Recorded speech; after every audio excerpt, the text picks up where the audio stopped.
Topic దేశంలో అత్యున్నత న్యాయస్థానం అసెంబ్లీ స్పీకర్ను ఉద్దేశించి చేసిన వ్యాఖ్యలు ఇప్పుడు ప్రకంపనలు సృష్టిస్తున్నాయి.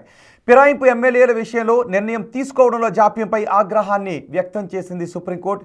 వారం రోజుల్లోగా చర్యలు తీసుకోకపోతే స్పీకర్ నూతన సంవత్సరాన్ని ఎక్కడ జరుపుకోవాలనుకుంటున్నారో డిసైడ్ చేసుకోవాలి అంటూ చీఫ్ జస్టిస్ గవాయ్ వ్యాఖ్యానించిన ఇప్పుడు కలకలం రేపుతోంది. తీసుకున్న చర్యలపై సుప్రీంకోర్టుకు నివేదిక అందించాలి అంటూ విచారణను 4 వారాలకు వాయిదా వేశారు సిజేఐ. ఇప్పుడు న్యూస్ నేషన్ వైడ్గా ఓ సెన్సేషన్ అని చెప్పడంలో ఎటువంటి డౌట్ లేదు. ఫిరాయింపు ఎమ్మెల్యేల అంశంలో తెలంగాణ అసెంబ్లీ స్పీకర్ గడ్డం ప్రసాద్ కోర్టు ధిక్కారానికి పాల్పడ్డారు అంటూ సుప్రీంకోర్టు సిజేఐ బిఆర్ గవాయ్ తేల్చారు. ఇంతకీ వివాదం ఏంటంటే ఫిరాయింపు ఎమ్మెల్యేలపై 3 నెలల్లోగా నిర్ణయం తీసుకోవాలంటూ కోర్టు గతంలో ఆదేశాలు జారీ చేసింది. అయితే స్పీకర్ ఎటువంటి నిర్ణయాన్ని తీసుకోకపోవడంతో కోర్టు ధిక్కారానికి పాల్పడ్డారు అంటూ అత్యున్నత న్యాయస్థానంలో కోర్టు ధిక్కార పిటిషన్ దాఖలైంది. దీనిపై విచారణ జరిపిన సిజేఐ బిఆర్ గవాయ్ ఇది కోర్టు ధిక్కారం కిందకి వస్తుందన్నారు. కోర్టు ధిక్కారంపై 4 వారాల్లోగా జవాబు చెప్పాలి అంటూ నోటీసులు జారీ చేశారు. ఇకపై రోజువారీగా విచారణ జరిపే నిర్ణయం తీసుకోవాలి అన్నారు. అయితే విచారణకు 8 వారాల సమయం కోరుతూ స్పీకర్ కార్యాలయం పిటిషన్ దాఖలు చేసింది. కానీ ఈ అంశాన్ని మాత్రం కోర్టు పరిగణలోకి తీసుకోలేదు. ఇక్కడ వరకు బాగానే ఉంది. మరి ఇప్పుడు స్పీకర్ ఏం చేయబోతున్నారు, ఎటువంటి నిర్ణయాన్ని తీసుకోబోతున్నారు, ఆయన ముందున్న ఆప్షన్స్ ఏంటి అనేది ఇప్పుడు ఇంట్రెస్టింగ్గా మారింది. ఎందుకంటే స్పీకర్ నిర్ణయం ఆయన విచక్షణాధికారంపై ఉంటుందని గతంలో చాలాసార్లు రుజువైంది. కానీ ఈ విషయంలో అలాంటిదేమీ ఉండదు అని సుప్రీంకోర్టు స్పెషల్గా మెన్షన్ చేసింది. ఇప్పుడు ఇలాంటి వివాదాలు ఇప్పుడు తెరపైకి వచ్చిన ప్రతిసారి న్యాయ వ్యవస్థకు శాసన వ్యవస్థకు మధ్య ఓ యుద్ధమే జరుగుతోంది. మరి ఇప్పుడు ఏం జరుగుతుందో చూడాలి. ఇక్కడ మరో విషయం కూడా ఉంది. న్యాయస్థానంలో ఒక కేసు తేలాలి అంటే కొన్ని దశాబ్దాలు సమయం పట్టిన సందర్భం కూడా ఉంది. కోర్టు ఈ అంశంపై స్పందించినట్టుగా మిగతా అంశాలపై కూడా డెడ్లైన్ విధించి తీర్పులు వెలువరిస్తే ఎంత బాగుంటుందో అనే చర్చ ప్రజల్లో జరుగుతుంది. ఇదే విషయం గురించి జనంతో పాటు రాజకీయ నాయకులు కూడా చర్చించుకుంటున్నారు. ఇప్పుడు మనం ఇదే అంశంపై చర్చించబోతున్నాం. ఈ చర్చలో మనకు అందుబాటులో ఉన్నారు టీపీసీసీ మీడియా చైర్పర్సన్ సామా రామ్మోహన్ రెడ్డి, అలాగే శుభప్రద పటేల్ బీఆర్ఎస్ నుంచి మనకి అందుబాటులో ఉన్నారు. నమస్తే అండి సామా రామ్మోహన్ రెడ్డి గారు. నమస్తే అండి శుభప్రద పటేల్ గారు. రామ్మోహన్ గారు, నేను ముందుగా మీ దగ్గరికి వస్తున్నాను. ఏంటి ఈసారైనా నిర్ణయం తీసుకోబోతున్నారా లేదా కోర్టు ఆగ్రహానికి గురి కాబోతున్నారా? రోహిత్ గారు, ముందుగా మీకు ప్యానల్ ఉన్న పెద్దలకి అండ్ బిగ్ టీవీ ప్రేక్షకులందరూ కూడా గుడ్ ఈవినింగ్. అయితే సుప్రీంకోర్టు ఈరోజు అంటే యాంటీ డిఫెక్షన్ మీద వేసినటువంటి దాంట్లో 3 నెలల్లోనే స్పీకర్ గారిని చర్యలు తీసుకోవాలి, దాని రిపోర్ట్ మాకు ఇవ్వాలి అని చెప్పడం, అది కాస్త ఆలస్యం అవ్వడం, స్పీకర్ గారు ఇక్కడ ఉండకపోవడం, విదేశాల పర్యటన లాంటివి ఉండడంతో అది కాస్త ఆలస్యం అవ్వడం, అది కోర్టుకి చెప్పడం కూడా జరిగింది. సరే, ఈరోజు వాదనలు అనేటటువంటి కోర్టులు ఎప్పుడైనా అట్లనే ఉంటాయి కాబట్టి ఇంకొక 4 వారాలు దీనికి సమయం ఇచ్చినటువంటిది మనందరికి ఉంటున్నటువంటి సమాచారం. అయితే మీరు ఇందాక ఆదిలో అన్నట్టుగా కొన్ని వేల కేసులు కాదు, లక్షల కేసులు ఈరోజు కోర్టులలో కూడా మరి సాగుతున్నటువంటి పరిస్థితి. ఆఖరికి కోర్టులు చెప్తే విననటువంటి సందర్భాలు కూడా చాలా ఉన్నాయి. ఆ అంశాలకి సంబంధించినటువంటివి కూడా ఈరోజు న్యాయ వ్యవస్థ అనేటటువంటిది అంటే డిలే ప్రక్రియ ఎట్లా నడుస్తూ ఉంటుంది అని అంటే, న్యాయ వ్యవస్థ అంటే చాలా కేసులు ఉంటాయి, స్పీకర్ గారిది కాబట్టి జల్ది అయిపోవాలనేటటువంటిది వారి వాదన ఉంటుంది. కానీ ఒక్కొక్కటి కేసు టు కేసు ఇక్కడ భిన్నమైనటువంటి పరిస్థితులు తెలంగాణలో మనం చూస్తూ ఉన్నాం. బీఆర్ఎస్ కింద వచ్చినటువంటి ఎమ్మెల్యేలు ఏమో మేము ఆ పార్టీలో అంటే కాంగ్రెస్ పార్టీలో మేము చేరలే అని అన్నప్పటికీ, లేదు నువ్వు చేరినావు అనేటటువంటి దానికి రిపోర్ట్ స్పీకర్ గారు ఎట్లా వస్తారు అనేటటువంటి ఇట్స్ స్పీకర్ డిస్క్రిప్షన్. ఎందుకని ఎవరి వాదనలు వాళ్ళు సపరేట్ అలగ్ వింటారు కాబట్టి. కానీ మేము అనేటటువంటిది ఏంటంటే, ఈ 4 వారాలలో రిపోర్ట్ అడిగినటువంటి మరి సుప్రీంకోర్టుకి మరి స్పీకర్ గారు ఆయన యొక్క విచారణ ప్రక్రియని ఖచ్చితంగా చేస్తారు.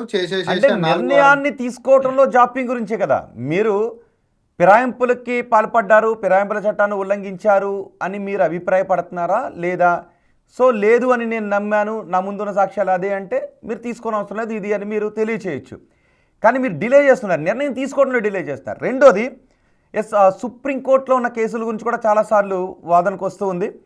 కానీ జ్యుడిషియల్ ఇన్ఫ్రా పెరగకపోవడమే న్యాయస్థానాల్లో కేసులు డిలే కావడానికి కారణం అనేది అందరికీ తెలుసు.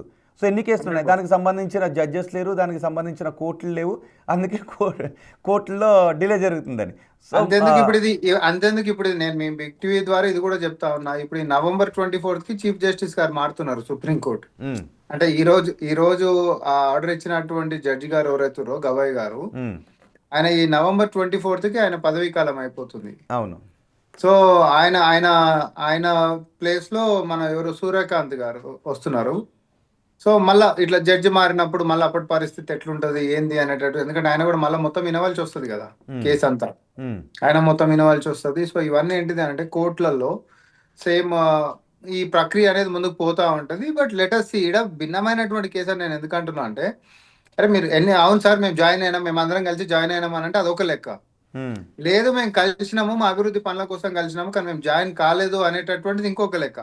స్పీకర్ గారు వాళ్ళేమని మేము జాయిన్ కాలేదు సార్, మేము ఆ పార్టీలో మేము ఇదే పార్టీలో ఉన్నాము, మేము సిఎల్పిలో కూడా ఏది మాకు వస్తున్నటువంటి జీతాలల్లా ఆ అది పార్టీకి కాదు, అదే సంబంధించిన. నిర్ణయం తీసుకోవచ్చు కదా. ఇక్కడ రామోహన్ గారు, ఇక్కడ రెండు అంశాలు ఉన్నాయి. ఒకటి స్పీకర్ నిర్ణయంలో జాప్యం. స్పీకర్ నిర్ణయంలో జాప్యానికి కారణాలు ఏంటి? రెండు, మరి ఇప్పుడు ఆ ఎమ్మెల్యే ఆ సమయం వచ్చినప్పుడు ఎమ్మెల్యేలందరూ ఇవ్వాలి కదా, ఆ ఇంకా కూడా ఎమ్మెల్యేలందరూ వివరించి పార్టీ ఫిరాయింపులకు చెప్పాలనుకున్నప్పుడు. పాల్పడ్డారా లేదా? ఇది.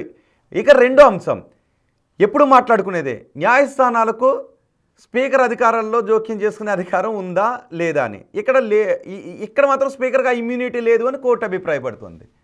అంటే ఒకటి ఇది పెద్ద ఎప్పుడు కూడా డిబేటబుల్ అంశం. ఎందుకంటే రాజ్యాంగబద్ధంగా అక్కడ హైకోర్టు జడ్జెస్ ఎట్లుంటారో ఇక్కడ రాష్ట్రాలలో గవర్నర్లకి ఎవరి వారికి స్వయం ప్రతిపత్తి ఉంటుంది. వారి వారి వారి వారి యొక్క అధికారాలు separate గా ఉంటాయి.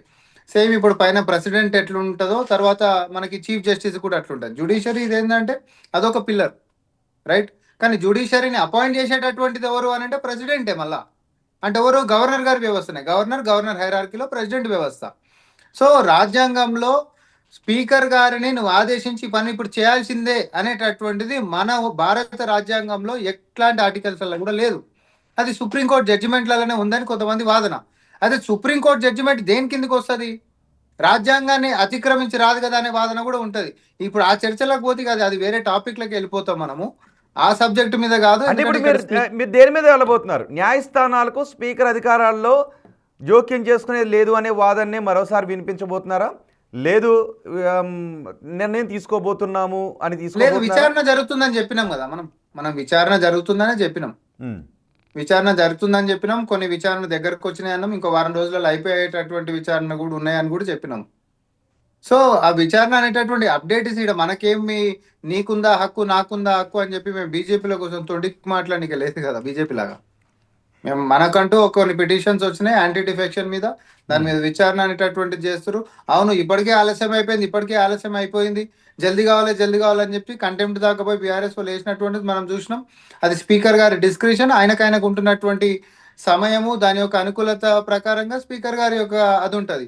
తొందరపాటు ఉన్నది పైన ఒకటి కంటెంప్ట్ వేసేసారు కాబట్టి అదే వారం బీఆర్ఎస్ వారం నేతలు రోజులలో ఏమన్నారంటే ఎమ్మెల్యే ఈ వచ్చి డిలే, కాదు. బీఆర్ఎస్ నేతలు అనేది ఈ డిలే ఉద్దేశపూర్వకంగా చేస్తున్నటువంటి జాప్యము. కానీ అక్కడే వస్తున్నది ఇది ఉద్దేశపూర్వకంగా జరిగిన జాప్యం కాదని మీరు అంటున్నారు. రెండింతకు ముందు మనం అనుకున్నది ఆ, ఇన్ని రోజుల లోపల తీసుకోండి, ఇమీడియట్గా తీసుకోండి అని స్పీకర్ మీద ఒత్తిడి తీసుకుని రాగలుగుతారా లేదని. ఇదే విషయంలో గవర్నర్ అధికారాల గురించి మాట్లాడినప్పుడు గవర్నర్ ఒక బిల్ని ఎన్ని రోజులకు మించి హోల్డ్ చేయటం తప్పు, ఆయన ఒక నిర్ణయం తీసుకోవాలని అంటున్నాం. స్పీకర్ని మాత్రం ఆయన మనమే నిర్ణయం అంటున్నాం కదా, తీసుకోవడంలో 42% ఆయన ఇష్టం రిజర్వేషన్ మరి ఇప్పుడు కాదండి. ఇప్పుడు 42% రిజర్వేషన్ కూడా మరి గవర్నర్ గారి దగ్గర, అక్కడ ప్రెసిడెంట్ గారి దగ్గర పెండింగ్ ఉన్నాయి. మరి అవి ఎందుకు మాట్లాడరు? ఇప్పుడు ఫార్ములా ఈకి సంబంధించినటువంటి దాని దగ్గర కూడా గవర్నర్ గారి దగ్గరనే మరి రేపొద్దున చర్యలు తీసుకోవాలి కేటీఆర్ గారి దగ్గర అంటే మరి గవర్నర్ గారి దగ్గరనే పెండింగ్ ఉంది. దానికి ఒక సమయం అనేది ఏం లేదా? దానికి ఏమో రాజ్యాంగ పొజిషన్ అని ఉన్నప్పుడు గవర్నర్ గారిది ఎట్లుందో స్పీకర్ గారిది అంతే ఉంటుంది కదా. ఓకే, ఒకసారి మన బీఆర్ఎస్ నుంచి సుభప్రత పటేల్ కూడా ఉన్నారు, ఆయనతో మాట్లాడదాం. సుభప్రత పటేల్ గారు, గుడ్ ఈవినింగ్ రోహిత్ గారు, మీకు రామ్మోహన్ రెడ్డి గారికి, గుడ్ ఈవినింగ్. మన బిగ్ టీవీ ప్రేక్షకులందరికీ కూడా. విషయం ఏంటంటే ఇప్పుడు ఇది కొత్తగా జరుగుతున్నటువంటి విషయం కాదు. ఈ 10 మంది ఎమ్మెల్యేల ఫిరాయింపుకు సంబంధించి మేము మొదటిగా స్పీకర్ గారికి మార్చి 2024లో ఇచ్చినాం. అంటే పార్లమెంట్ ఎన్నికల కన్నా ముందు కలిసినటువంటి ఎవరైతే బీఆర్ఎస్ పార్టీ ఎమ్మెల్యేలు ఉన్నారో వాళ్ళకి సంబంధించి కంప్లైంట్ ఇచ్చినాం. కొంతమంది పార్లమెంట్ ఎన్నికల తర్వాత కూడా కలిసినటువంటి వాళ్ళు ఉన్నారు. అవి స్పీకర్ గారు అట్లనే పెట్టుకొని దాని మీద ఎలాంటి నిర్ణయం చేయకపోతే మేము హైకోర్టును ఆశ్రయించినాం. హైకోర్టు సింగిల్ బెంచ్ ఇంత గడువు లోపల మీరు నిర్ణయం తీసుకోవాలని స్పీకర్ గారిని ఆదేశించిన సందర్భంలో మళ్ళా స్పీకర్ గారు డివిజన్ బెంచ్ పోయినారు. డివిజన్ బెంచ్ స్పీకర్ని ఆదేశించడానికి లేదని చెప్పిన సందర్భంలో మేము సుప్రీంకోర్టుకు పోవడం జరిగింది. సుప్రీంకోర్టు స్పష్టంగా గతంలోనే మిగతా రాష్ట్రాలకు సంబంధించినటువంటి శాసనసభ్యులు ఎప్పుడైతే ఈ పార్టీ ఫిరాయింపులకు సంబంధించి ఉన్నదో దాంట్లో ఒక కాల పరిమితి పెట్టి 3 నెలల లోపల నిర్ణయం తీసుకోవాలని చెప్పేసి జూలై 31 తారీఖు రోజు తెలంగాణ స్పీకర్ గారికి స్పష్టమైనటువంటి ఆదేశాలు ఇచ్చింది. దాంట్లోనే స్పెసిఫిక్ గా పేర్కొన్నది 3 నెలలు అనేది మాక్సిమం టైం, మీరు యాజ్ ఎర్లీ యాజ్ పాసిబుల్ మీరు నిర్ణయం తీసుకోవాలి. మీకు ఇమ్యూనిటీ ఉండదు, ఎందుకంటే ట్రిబ్యునల్ చైర్మన్ గా మీరు వ్యవహరిస్తున్న 10th షెడ్యూల్ కి సంబంధించి మీరు స్పీకర్ కాదు, ఇది 10th షెడ్యూల్లో చైర్మన్ గా, ట్రిబ్యునల్ చైర్మన్ గా మీరు వ్యవహరిస్తున్నారు కాబట్టి ఇది ఒక సబార్డినేట్ కోర్టు లాగానే మా ఆదేశాలు పాటించాలని చెప్పేసి సుప్రీంకోర్టు స్పష్టంగా 3 నెలల టైం ఇవ్వడం జరిగింది. దానికి సంబంధించి ఇప్పటి వరకు కూడా 2 ఎమ్మెల్యేలు ఎవరైతే ఫిరాయించినటువంటి దానం నాగేందర్ గారు బీఆర్ఎస్ పార్టీ నుంచి ఫిరాయించిండు, కాంగ్రెస్ పార్టీ తరఫున ఎంపీగా పోటీ చేసిండు కాంగ్రెస్ బీఫామ్ మీద. అదే విధంగా కడియం శ్రీహరి గారు వాళ్ళ కూతురుని, వీణా కూతురు జాయిన్ అయ్యిండ్రు, కూతురు కాంగ్రెస్ పార్టీ తరఫున పోటీ చేసింది, ఈయన కూడా ప్రచారం చేసిండు. కాంగ్రెస్ లో మిగతా వాళ్ళందరినీ కూడా కార్యకర్తలను జాయిన్ చేసుకున్నటువంటి ఉన్నాయి. అదే విధంగా మిగతా 8 మంది ఎమ్మెల్యేలకు కూడా మొత్తం సాక్ష్యాధారాలతోని పూర్తిగా వాళ్ళు పార్టీ మారినటువంటిది, ఎందుకు మారిండ్రు అని చెప్పినటువంటిది, మీడియాలో వచ్చినటువంటి కథనాలు, వాళ్ళు మొత్తం కూడా వివరిస్తున్నటువంటి తీరు మొత్తం పూర్తిగా ఆధారాలతో సహా స్పీకర్ గారికి సబ్మిట్ చేయడం ట్రిబ్యునల్ చైర్మన్ గా. 24 అక్టోబర్ రోజు 4 ఎమ్మెల్యేలకు సంబంధించినటువంటి విచారణ పూర్తయింది. దాన్ని ఇప్పటి వరకు కూడా రిజర్వ్ చేసిండు, ఆర్డర్స్ ఇస్తలేడు. అదే విధంగా మొన్న శనివారానికి ఇంకా మిగతా 4 శాసనసభ్యులది పార్టీ ఫిరాయించినటువంటి వాళ్ళ మీద కూడా చర్యలు తీసుకోలేదు, ఈ విచారణ అయిపోయింది. ఇప్పుడు ఇంకా 2 ఎమ్మెల్యేలు అయితే వాళ్ళు ఇప్పటి వరకు కూడా కౌంటర్ కూడా నమోదు చేయనటువంటి పరిస్థితి. దాని మీద కూడా ఈరోజు కాంగ్రెస్ పార్టీ చాలా సందర్భాల్లో గవర్నర్లు కావచ్చు, రాష్ట్రపతి దగ్గర బిల్లులు పెండింగ్ ఉంటే ఈ విషయంలో కోర్టులను ఆశ్రయిస్తున్నారు. కోర్టులు తీసుకోవాలి, నిర్ణయాలు తీసుకోవాలి. గవర్నర్లు ఇట్లా కేంద్ర ప్రభుత్వం గవర్నర్లను పెట్టి మొత్తం కూడా ఏదైతే రాష్ట్ర అసెంబ్లీని మొత్తం కూడా నిర్వీర్యం చేసేటటువంటి ప్రయత్నం చేస్తుందని చెప్పేసి కాంగ్రెస్ పార్టీగా చాలా మనం చూస్తున్నాం దేశవ్యాప్తంగా ఏమేమి జరుగుతుందనేది. ఈ రోజు స్పష్టంగా ఏదైతే అక్టోబర్ 31 వరకు స్పీకర్ గారు నిర్ణయాలు తీసుకోవాలో ఈ 10 మందికి సంబంధించి ఇప్పటి వరకు తీసుకోలేడు. కాబట్టి మా వర్కింగ్ ప్రెసిడెంట్ కేటీఆర్ గారు, అదేవిధంగా మా శాసనసభ్యులు కౌశిక్ రెడ్డి గారు కంటెంప్ట్ పిటిషన్ వేసారు. స్పష్టంగా కంటెంప్ట్ విచారణ సందర్భంగా గవాయ్ గారు చెప్పింది ఏంటంటే, చీఫ్ జస్టిస్ గారు, మీరు ఒక 1 వీక్ లోపట నిర్ణయం తీసుకోవాల్సిందే, నిర్ణయం తీసుకోండి, డే టు డే ఎంక్వైరీ చేయండి, డే టు డే హియరింగ్ పెట్టండి, 1 వారం లోపల తీసుకోండి. 4 వారాల్లో కౌంటర్ దాఖలు, ఏ దాని మీద అది కౌంటర్ అనేది, ఈ కంటెంప్ట్ పిటిషన్ మీద కౌంటర్ దాఖలు చేయడానికి 4 వారాలు సమయం ఇచ్చారు తప్ప ఈయన నిర్ణయం అనేది ఆల్రెడీ గడువు అయిపోయింది. అక్టోబర్ 31కే గడువు అయిపోయింది స్పీకర్ గారికి. కాబట్టి ఒక వారం లోపల మీరు నిర్ణయం చెప్పాలని చెప్పి స్పష్టంగా చెప్పింది. చెప్పి ఇంకొక సీరియస్ కామెంట్ చేసింది ఏంటంటే, మీరు న్యూ ఇయర్ వేడుకలు ఎక్కడ జరుపుకోవాలనుకుంటున్నారని కూడా స్పీకర్ అదే దానిపైన చర్చ జరుగుతుంది. అంటే అంత తీవ్రమైన వ్యాఖ్యలు ఒక అసెంబ్లీ స్పీకర్ పైన చేయడం న్యాయ వ్యవస్థ పరిధిని దాటి స్పీకర్ పరిధిలోకి రావడం కిందకి వస్తుందని కొంతమంది అంటున్నారు. ఒకసారి మనం రామ్మోహన్ రెడ్డి మాట్లాడదాం. రోహిత్ గారు, విషయం ఏంటంటే ఆయన స్పీకర్ లాగా వివరించారు. ఇంట్లో ట్రిబ్యునల్ చైర్మన్ లాగా ఈ డిఫెక్షన్లకు సంబంధించి 10th షెడ్యూల్, ఏదో రాజ్యాంగంలో ఉన్నటువంటి 10th షెడ్యూల్ ప్రకారంగా యాంటీ డిఫెక్షన్ సంబంధించి ఆయన ట్రిబ్యునల్ చైర్మన్ గా వ్యవహరిస్తారు. ట్రిబ్యునల్ చైర్మన్ లో ఇప్పుడు కింది కోర్టు, సబార్డినేట్ కోర్ట్స్ కి ఏ విధంగా అయితే డైరెక్షన్స్ ఇస్తుందో అదే విధంగా సుప్రీం కోర్టు స్పీకర్ గారిని కాదు, స్పీకర్ ఇమ్యూనిటీ ఉండదని స్పష్టంగా చెప్పింది. రాజ్యాంగ రక్షణ ఇప్పుడు ఏదైతే స్పీకర్ యాక్ట్ చేస్తున్నారో ట్రిబ్యునల్ చైర్మన్ గా, దాంట్లో రాజ్యాంగ రక్షణలు ఆయనకు ఉండవు అని చెప్పి స్పష్టంగా సుప్రీంకోర్టు చెప్పింది. చెప్పిన సందర్భం అంటే ఎగ్జాక్ట్ గా ఇప్పుడు చాలా కొంతమంది అడుగుతుంది కూడా అదే, ఇంతకుముందు సామ రామ్మోహన్ రెడ్డి కూడా తీసింది అదే. ఒకవేళ ట్రిబ్యునల్గానే అనుకున్నప్పుడు ఒక కేసుని పలానా తేదీలోపు తేల్చేయండి అని అనడం కూడా ఒక పరిధి దాటి కిందకే వస్తుంది కదా. మిగిలినటువంటి న్యాయస్థానం స్పీకర్కే చాలా పనులు ఉంటుంటాయి, ఆయన పనుల్లో బిజీగా ఉన్నప్పుడు దీన్ని రోహిత్ గారు విషయం ఏంటంటే, కోర్టులకు పోతే ఇది ఈ డిలే అవుతుందనే ఉద్దేశంతోనే యాంటీ డిఫెక్షన్ లా తెచ్చినప్పుడు ట్రిబ్యునల్ స్పీకర్ గారినే చైర్మన్ పెట్టి ఆ ట్రిబ్యునల్ కి చైర్మన్ పెట్టి చెప్పడం జరిగింది. ఎందుకంటే ఈ డిలే కావద్దనే ఒకసారి రామ్మోహన్ గారు తీసుకున్నారు సమస్యలు కాబట్టి డిలే కావద్దనే ఉద్దేశం రామ్మోహన్ గారు స్పీకర్ గారిని ట్రిబ్యునల్. ఇప్పుడు ఒకటి రోహిత్ గారు, ఇప్పుడు మనం ఈ వాదన ఎంతసేపు చేసినా ఒకవేళ ట్రైబ్యునల్ కిందకే గిట్ట దీన్ని తీసుకుందాం జరసేపు. అట్లనే భారత రాజ్యాంగం కింద ఏర్పడ్డటువంటి చాలా ట్రైబ్యునల్ ఉన్నాయి. దానికి నిర్ణీత గడువు ఇన్ని రోజులలోనే నువ్వు కేసు మొత్తం డిస్పోజ్ ఆఫ్ చేయాలని కూడా ఉన్నాయి, చట్టంలో ఉన్నాయి. సే ఫర్ ఎగ్జాంపుల్ నేషనల్ కంపెనీల ట్రైబ్యునల్ ఉంది, ఓకే, ఇన్సాల్వెన్సీ అండ్ బ్యాక్ ట్రప్సీకి సంబంధించి ఉంది, అది 11 నెలలు ఫినిష్ చేయాలి. అదే మెర్జర్ ఆస్పెక్ట్స్ అనుకో 90 రోజులలో చేసేసేయాలి. సో అట్లా ఒక్కొక్క దానికి నిర్ణీత గడువు చట్టం లోపల చాలా స్పష్టంగా ఉన్నప్పటికీ కూడా 4 ఏళ్ళైనా 5 ఏళ్ళైనా 6 ఏళ్ళైనా పెండింగ్ ఉంటున్నటువంటి బొచ్చడు ఉన్నాయి, నిర్ణీత సమయం ఉన్న. అయితే ఒకవేళ స్పీకర్ గారి దగ్గర ట్రైబ్యునల్ కిందికి లెక్క పెట్టుకునేటటువంటిది ఉంటే ఏ చట్టం కూడా నిర్ణీత గడువు అనేది ఎక్కడ లేదు. అది సుప్రీంకోర్టు మాత్రమే ఒక 3 నెలలు, ఇది ట్రైబ్యునల్ కిందకే కాబట్టి ఒక 3 నెలల్లో మీరు తేల్చేసేయాలని చెప్పింది ఒక కేసులో. అది కూడా ఏంటిది, ఈ బీఆర్ఎస్ ఎమ్మెల్యేల కేసులో 3 నెలల్లో తేల్చేసేయాలని. సో ఇక్కడికి వచ్చినప్పుడు మనం ఏంటంటే విచారణకు పారదర్శకంగా విచారణ అనేటటువంటిది ఎప్పుడైనా ఉండాలి. స్పీకర్ గారు సపోజ్ అవును మేము అందరం జాయిన్ అయినాము అని అంటేనేమో అసలు అప్పటికప్పుడు యాంటీ డిఫెక్షన్ కింద కొట్టిపడేసేయచ్చు. ఇక్కడ వెరైటీ కేసు ఏంటి అని అంటే మేము చేరలేదు, మేము అభివృద్ధి కోసం పోయినామని అంటారు వాళ్ళు. అంతేకాదు మాకు వస్తున్నటువంటి జీతాలల్లో బీఆర్ఎస్ పార్టీ ఎమ్మెల్యేల లెక్కనే మేము ఉంటున్నాం, దాని లబ్ధి ఆ పార్టీకి మాకు మాత్రమే జరుగుతుంది తప్ప వేరే పార్టీకి పోతలేవు కదా అనేది వాళ్ళ వాదన. సో వాళ్ళకి ఇచ్చేటటువంటి సమయం కూడా మనం ఇవ్వాలి కదా. అందులో ఇంకోటి స్పీకర్ గారు అందుబాటులో కూడా ఉండాలి కదా. సో ఆయన స్కెడ్యూల్స్ ఆయన చూసుకుంటా ఇప్పుడు వేరే దేశాలకు పోయొచ్చిండు, వేరే కార్యక్రమాలు ఉంటాయి, అది అన్ని బ్యాలెన్స్ చేసుకుంటే మనం చేసేది ఉంటుందే తప్ప నువ్వు 3 నెలల్లో చేసావా చేయవా అని అంటే. సో సుప్రీంకోర్టుని ఎక్కడ అగౌరవపరచకుండా మనకు ఉంటున్నటువంటి సమయంలో మనకు జరుగుతున్నటువంటి సందర్భాన్ని వివరించడం జరిగింది, కేసు అప్డేట్స్ ఇవ్వడం కూడా జరిగింది. దాని పెద్ద ఏదో అది కావాల్సినటువంటిది ఏంది, నేను మళ్ళీ చెప్తున్నా కదా, ఇప్పుడు నవంబర్ ఎండింగ్ కల్లా మళ్ళీ చీఫ్ జస్టిస్ గారు మారుతారు, కొత్తగా వచ్చిన ఆయనకు మళ్ళీ మొత్తం చెప్పాలి కదా. సో మీకు అది అడ్వాంటేజ్ ఉంటుంది అనుకుంటున్నారా? విషయం రోహిత్ గారు విషయం ఏంటంటే అట్లా కొత్తగా మళ్ళీ చెప్పేది ఉండదు. ఎక్కడి నుండి అయితే ఎక్కడైతే స్టాప్ అయిందో ఆడ నుండే కంటిన్యూ అవుతుంది. విషయం ఏంటంటే వీళ్ళకు ఇప్పుడు వేరే ట్రిబ్యునల్లకు ఈ 10th షెడ్యూల్లో సంబంధించి స్పీకర్ గారికి ఆంక్షలు ఎందుకు పెడుతుర్రు 3 నెలలు అని చెప్తే, వాస్తవానికి వీళ్ళు జాయిన్ అయ్యిండ్రు దాదాపు 7.5 కాలం గడుస్తుంది, ఇంకా వాళ్ళ టర్మ్ అయిపోతుంది. అందుకే స్పష్టంగా గతంలోనే విచారణ జరిపే సందర్భంలో సుప్రీంకోర్టు ఏం చెప్పిందంటే ఆపరేషన్ సక్సెస్ పేషెంట్ డైడ్ అనే సూత్రం ఇక్కడ వర్తిస్తుంది. ఎందుకంటే 5 సంవత్సరాల కాలం అయిపోతుంది స్పీకర్ వీళ్ళది, శాసనసభ్యులది. స్పీకర్ నిర్ణయం తీసుకునే లోపల వీళ్ళ టెన్యూర్ అయిపోయేటటువంటి పరిస్థితి ఉంది కాబట్టి అట్లా చాలా మ్యాటర్స్ ఇన్ఫెక్షియస్ అయిపోతాయి, దాన్ని ఇన్ఫెక్షియస్ అంటారు.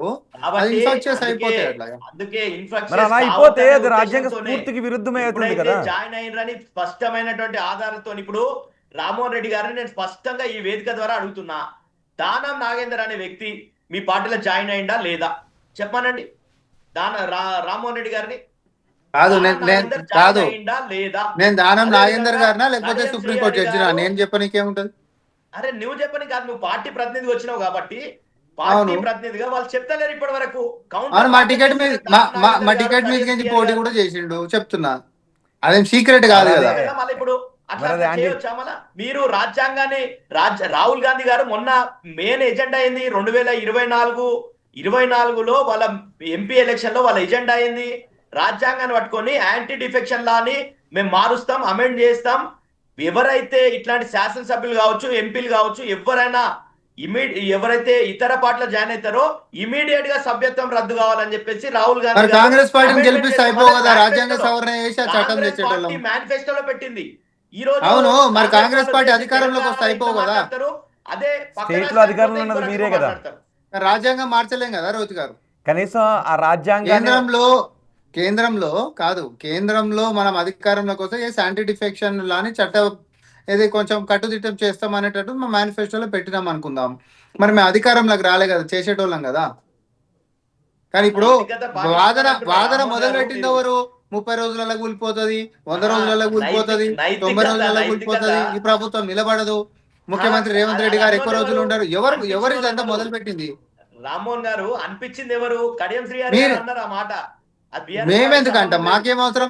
అక్కడికైనా మిగతా ఎమ్మెల్యేలు అందరూ వస్తుంటే మా అధిష్టానం ఒప్పుకోక ఆగిర్రు, అది కూడా చెప్తున్నాం. అసలు 2/3 మెరిజర్ చేస్తే అయ్యేపో బీఆర్ఎస్ పార్టీ లేకుండా. రామ్మోహన్ గారు మొత్తం తీసుకోండి, వచ్చేటోళ్ళు ఉంటే తీసుకోండి. మా అధిష్టానము రాహుల్ గాంధీ మీరున్న రాజ్యాంగము ఆ విధానం ఉంది కాబట్టి ఎవరైతే మీ దగ్గరకు వచ్చిర్రో వాళ్ళే మళ్ళా నేను కేసీఆర్ ఇప్పుడు రోహిత్ గారు మీకు గుర్తుందా? రోహిత్ గారు అని ఎందుకు మాట్లాడుతున్నారు? చెప్పండి రోహిత్ గారు, ఇప్పుడు సుప్రభాత్. టీడీపీ అయినా లేకపోతే కాంగ్రెస్ మీరు తీసుకోండి. కాంగ్రెస్ లో గెలిచినటువంటి ఎమ్మెల్యేలని పని కోసం పోతే పుష్పగుచ్చం ఇచ్చి జస్ట్ షాల్వా కప్పి కూడా మా ఎమ్మెల్యేనే ప్రచారం చేసుకున్నారు గతంలో.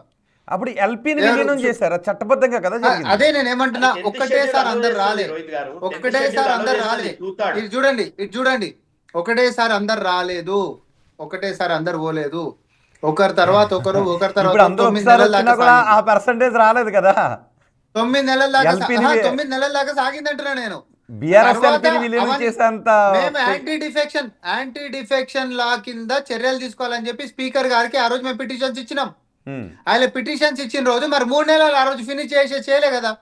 6 నెలలు, 8 నెలలు, 9 నెలల దాకా రామ్మోహన్ ఒక్కొక్కరు గారు, వచ్చిన దాకా మీరు చూసుకొని కోర్టును తర్వాత ఆశ్రయించాలి. మెర్జింగ్. కోర్టును ఇది యాంటీ ఆశ్రయించాలి. డిఫెక్షన్ లా కిందకి రాదు, 2/3 మెజారిటీ పోవాలి. షెడ్యూల్ 10 అన్నారు. కోర్టులో ఫైట్ చేయాలి. మీకొక నిజంగానే మీకు మీకొక commitment ఉంటే ఇది కోర్టులో మాకు ఫైట్ ఇది చేయలేదా ఉంటుందా? మీరు? మీకు ఉల్టా కోర్టులో ఫైట్ ఉల్టా చేయాలి కదా. ఇప్పుడు మీరు కోర్టులో మా ఫైట్ చేయలేరు. శాసనసభ్యులు న్యాయం మా కోసం, శాసనసభ్యులు ధర్మం కోసం. సభలో మాట్లాడినందుకు బర్తరఫే చేసిర్రు. అది ప్రజాస్వామ్యము, వేరే టాపిక్. నీతి విలువలని మీరు అది మాట్లాడితే ఎట్లా సార్? అది ఈ టాపిక్ కాదు కదా రామ్మోహన్ గారు. మీరు ఏదైనా నేను చెప్పాల్సింది అంటున్నా, ఏంటంటే, ఈ 3 10 మంది నెలల స్పీకర్ ఎమ్మెల్యేలు గారి గిట్ట దాన్ని కాదు, 3 నెలల సుప్రభాత్ నేను అనేది ఏంటంటే 3 నెలల గిట్ట స్పీకర్ గారు డిస్పోజ్ ఆఫ్ చేయాలి, తేట తెల్లని చేసేయాలి అనేది మనం అనుకుంటే, మీరు ఆయన కాంగ్రెస్ పార్టీ ఎమ్మెల్యేలను కూడా 3 నెలలు అందరు రాలే మీ దాంట్లోకి. 6 నెలలు 7 నెలల తర్వాత జరిగింది, అందరికి కలిపి ఒక్కసారి 2/3 అది మెజార్టీ అని అయిపోయిన చెప్పారు. చరిత్ర రామ్మోహన్ గారు. అది అయిపోయింది. మరి అంటే ఆ అదే చరిత్రను రాసింది repeats. మీరే కదా. చరిత్ర ఈ repeats. ప్రభుత్వం ఉంది, ఈ రోజు సుప్రీంకోర్టు జడ్జిమెంట్ ఉంది. స్పీకర్ ని ఒక 1 వీక్ లో నిర్ణయం ప్రకటించమన్నది, నిర్ణయం తెలుపమన్నది. సరే 4 వారాలు కదా, ఎందుకు ఇప్పుడే మళ్ళీ 4 వారాల తర్వాత రోహిత్ గారు 4 వారాలు కాదు, ఒక వారమే ఉంది మీకు సమయం. పోతే ఏం జరగాలి? రామ్మోహన్ 4 గారు weeks ఒక అండి. వారమే ఉంది. 4 వారాలు వాయిదా 4 వేసింది. weeks 4 weeks. 4 వీక్స్ వాయిదా వేసింది, కానీ 1 వీక్ లో డెసిషన్ తీసుకోవాలని చెప్పింది అనుకోండి. అది ఓకే, 4 వీక్స్ అడ్జర్న్డ్, 4 వారాల తర్వాత ఇంట్రీగా. సో 4 వారాల్లో మీరు నిర్ణయం తీసుకుంటున్నారా? చర్యలు తీసుకుందాం, గట్టిగానే తీసుకుందాం. సుబ్రత్ గారు 4 వారాల్లో తీసుకుంటారనే నమ్మకం ఉందా మీకు? ఇప్పుడు ఈ రోజు తప్పని పరిస్థితి రోహిత్ గారు, లేకపోతే ఇప్పుడు 1 వీక్ లోనే, 4 వారాలు కాదు, 1 వీక్ లో డిసిషన్ చెప్పాలని చెప్పింది. 4 వారాలు అనేది కౌంటర్ దేనికోసం? కంటెంప్ట్ పిటిషన్ లో కౌంటర్ చేయడానికి 4 వారాల సమయం ఇచ్చింది. ఎందుకు మీ మీద కంటెంప్ట్ చర్యలు ఎందుకు తీసుకోవద్దు అనే దానికి ఆయన చెప్పాలి. కానీ ఇప్పుడు కంటెంప్ట్ వర్తించొద్దు అంటే 1 వీక్ లో నిర్ణయం చెప్పాలి. స్పీకర్ గారికి 1 వీక్ టైం ఇచ్చింది. 1 వీక్ లో చెప్పండి. 1 వీక్ లో చెప్పండి. దానం నాగేందర్ గారు జాయిన్ అయ్యిండు, మీ పార్టీలో జాయిన్ అయ్యిండు. ఇప్పుడు అందరు కూడా 3 రంగుల కండువాలు వేసుకొని డిబేట్లకు వస్తారు మనోళ్ళు. వాళ్ళంతా కూడా మా దేవుని కండువా అని చెప్తారు. ఇప్పుడు ఈ రోజు పరిస్థితి జాతీయ ఎజెండా కండువా అంటారు. అట్లాంటి పరిస్థితి ఉంది. కాబట్టి అందరికి తెలుసు, ప్రజలందరూ గమనిస్తున్నారు, కోర్టులు కూడా అబ్జర్వ్ చేస్తున్నాయి. ముకుల్ రాయ్ విషయంలో ఏం జరిగింది? బెంగాల్లో ఇట్లనే స్పీకర్ గారు వాళ్ళు జాయిన్ కాలే ముకుల్ రాయ్ అని చెప్పిండు. చెప్పిన తర్వాత అక్కడ కలకత్తా హైకోర్టు స్పష్టంగా ముకుల్ రాయ్ ని డిస్క్వాలిఫై చేసేసింది. మరి ఈడ తెలంగాణ హైకోర్టు ఏమో అసలు స్పీకర్ దాంట్లో జోక్యం చేసుకోనికే లేదని చెప్పింది. మరి దాన్ని ఏమంటావు? ఇక్కడ ఏ హైకోర్టు?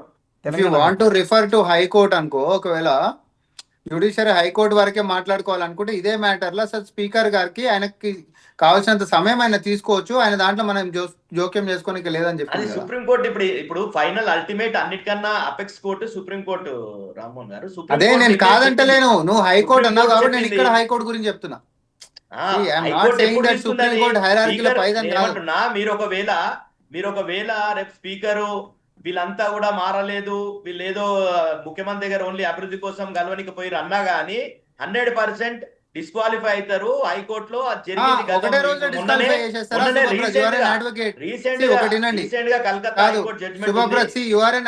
నేను ఒక వకీల్ని, సే ఫర్ ఎగ్జాంపుల్ రిపోర్ట్ ఎట్లా పోయిందని అనుకుంది, ఒకటే రోజు ఇక డిస్క్వాలిఫై, నువ్వు చెప్పిందంత అబద్ధం, లేదు వీళ్ళు మారిపోయారు అని చెప్పి అదే రోజు డిస్పోజ్ ఆఫ్ చేసేస్తారా? డిస్క్వాలిఫై చేస్తారా? నిర్ణయం తీసుకోండి ఫస్ట్. మళ్ళీ అక్కడ కూడా జరగాలి కదా, అక్కడ కూడా జరగాలి. ఇప్పుడు మనము ఈడ స్పీకర్ దగ్గర అన్నట్టు నడవదు కదా, అక్కడ డెఫినెట్ గా విచారం జరుగుతుంది. ఇప్పుడు 4 వారాలు సమయం ఇచ్చిండ్రు, ఎందుకు కంటెంప్ట్ కాదనే దానికి ఇప్పుడు ఏం జరగబోతోంది? ఓ 10 స్థానాలకు ఉప ఎన్నికలు రాబోతున్నాయా? ఏమో సార్, అది బీఆర్ఎస్ లో తెలవాలి. మా దృష్టిలో అయితే 100% ఉప ఎన్నికలు రావాల్సిందే. ఎవరైతే వాళ్ళు జాయిన్ చేసుకుర్రో బీఆర్ఎస్ పార్టీ నుండి వాళ్ళందరూ కూడా రాజీనామాలు చేస్తారా, మళ్ళీ ఈ రోజు స్పీకర్ డిస్క్వాలిఫై చేస్తారా, లేకపోతే మేము కోర్టులు ఉన్నాయి, మా కోర్టులు ఆశ్రయిస్తాం, 100% వాళ్ళు డిస్క్వాలిఫై అవుతారు. ఆ స్థానాల్లో తొందరలోనే ఉప ఎన్నికలు వస్తాయి 10 స్థానాల్లో తెలంగాణలో. ఇప్పుడు వాళ్ళ పార్టీలో వాళ్ళకే శృతి లేదండి. ఇప్పుడు వాళ్ళు ఏమంటారు, అసెంబ్లీలో మాట్లాడేటప్పుడేమో మేము 39 మంది ఉన్నాం, అటు సరే గెలిచినటువంటి సంఖ్యను పెడతారు, మాకు కావాల్సినంత సమయం మాకు ఇవ్వాల్సిందే అని వాళ్ళే మాట్లాడతారు. ఈ రోజేమో ఈ ఎమ్మెల్యేలు మాకు సంబంధమే లేదు అని అంటారు. ఫస్ట్ వాళ్ళను స్టాండ్ మీదకి రమ్మను, ఇంత వాళ్ళ కాదా అనేటటువంటి బయట రాజకీయం లేపుతున్నా. కోట్ల కొట్లాడడం వేరు. సరే కోర్టు ఈ రోజు అయిద్దా, వారానికి అయిద్దా, ఏడాదికి అయిద్దా, ఈ టర్మ్ అయిపోద్దా, అది వేరే సంగతి. మళ్ళీ 4 వారాలకు మాట్లాడుకుందాం అంటున్నా కదా నేను. ఎక్కడ 4 వారాలు కాదు. మళ్ళీ డిబేట్ మీ దాంట్లోకి పిలువండి రోహిత్ గారు. ఓకే, 4 వారాల తర్వాత స్పీకర్ నిర్ణయం తీసుకుంటారా లేదా, ఒకవేళ స్పీకర్ గారు ఏం చెప్తారు, కాదు మరి. సుప్రీంకోర్టు కొత్త జడ్జి గారు ఏమంటారు, మళ్ళీ మాట్లాడుకుందాం అంటున్నా. అది ఆశ కోరిక ఉన్నట్టుంది రామ్మోహన్ గారికి, కాంగ్రెస్ పార్టీకి. సో 1 వీక్ లో అయితే నిర్ణయాలు మారుతాయని ఉందంటుంది. ఏం 4 వీక్స్ సార్, 4 వీక్స్ 100% ఈ రోజు ఇచ్చినటువంటి దాని మీదనే ఫర్దర్ గా పోతుంది తప్ప మళ్ళీ ఇగో నేను ఇంకొకటి కూడా చెప్పాలా, ఒకటి చెప్పాలా, మారినటువంటి ఎమ్మెల్యేలది సిట్టింగ్ ఎమ్మెల్యేల ఎన్నికలు అయితేనే మేము గెలుస్తున్నాం.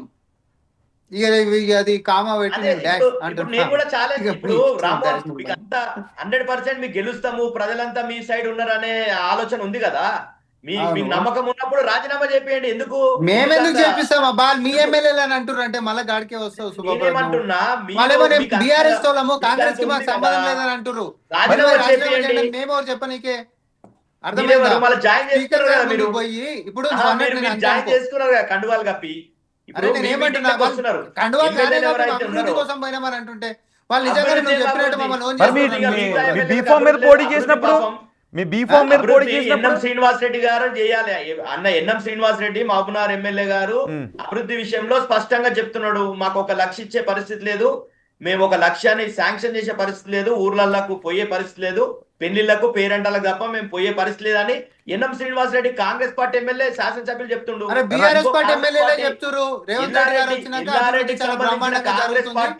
కాంగ్రెస్ పార్టీ శాసనసభ్యుడు అయితే ఓల్డ్ బ్యాంక్ లేఖ రాసిండు, రాష్ట్ర ప్రభుత్వం పోయింది, కేంద్ర ప్రభుత్వం పోయింది, నా నియోజకవర్గానికి ఓకే. మనకి ఈ ఆర్గ్యుమెంట్ ఇక్కడ ఇలాగే కొనసాగుతూనే ఉంటుంది. కానీ కోర్టులో 4 వారాల తర్వాత ఏం జరగబోతోంది, వారం తర్వాత స్పీకర్ ఎటువంటి నిర్ణయం తీసుకోబోతున్నారు అన్నది ఇప్పుడు తెలుగు రాష్ట్రాల్లో ఆసక్తిని కలిగిస్తుంది. ఈ కేసు కేవలం తెలంగాణకు సంబంధించి అయినప్పటికీ తెలుగు రాష్ట్రాల్లో ఈ కేసుపై ఆసక్తి కనిపిస్తుంది. చూద్దాం ఏం జరుగుతుంది. థ్యాంక్ యూ వెరీ మచ్ సామ రామ్మోహన్ రెడ్డి గారు, thank you very much Shubhaprada Patel గారు. బిగ్ టీవీకి అందుబాటులోకి వచ్చి పార్టీ ఫిరాయించిన ఎమ్మెల్యేలకు సంబంధించి వారం రోజుల్లోగా నిర్ణయం తీసుకోవాలి అంటూ సుప్రీంకోర్టు స్పీకర్కి ఘాటుగా ఆదేశాలు జారీ చేసింది, ఘాటుగా చెప్పింది. మరి ఒక వారం రోజుల్లోపు నిర్ణయాన్ని తీసుకోకపోతే న్యూ ఇయర్ వేడుకలు ఎక్కడ జరుపుకోవాలనుకుంటున్నారు అంటూ ఘాటుగానే స్పందించింది దేశ అత్యున్నత న్యాయస్థానం. మరి వారం రోజుల్లో స్పీకర్ ఎటువంటి నిర్ణయం తీసుకోబోతున్నారు, 4 వారాల తర్వాత ఈ కేసులో ఏం జరగబోతుందో